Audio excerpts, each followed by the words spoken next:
بسم الله الرحمن الرحيم. يسبح لله ما في السماوات وما في الأرض الملك القدوس العزيز الحكيم.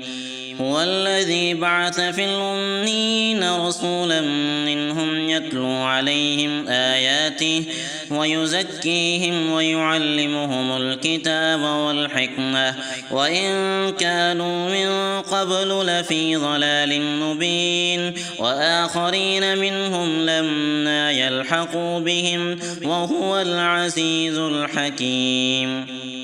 ذلك فضل الله يؤتيه من يشاء والله ذو الفضل العظيم. مثل الذين حملوا التوراة ثم لم يحملوها كمثل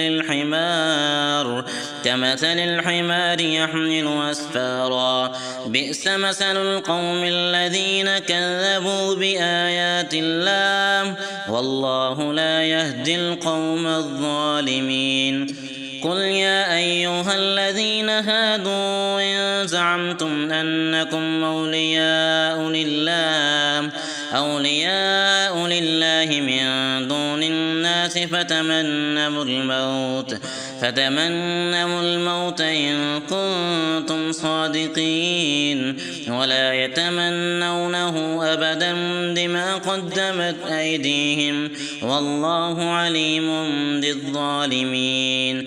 قل إن الموت الذي تفرون منه فإنه ملاقيكم ثم تردون إلى عالم الغيب والشهادة فينبئكم بما كنتم تعملون.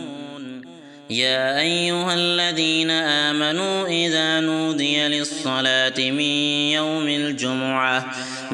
يوم الجمعة فاسعوا إلى ذكر الله وذروا البيع ذلكم خير لكم إن كنتم تعلمون. فإذا قضيت الصلاة فانتشروا في الأرض وابتغوا من فضل الله واذكروا الله كثيرا لعلكم تفلحون. وإذا رأوا تجارة أو لهوا انفضوا إليها وتركوك قائما. قل ما عند الله خير من اللهو ومن التجارة والله خير الرازقين.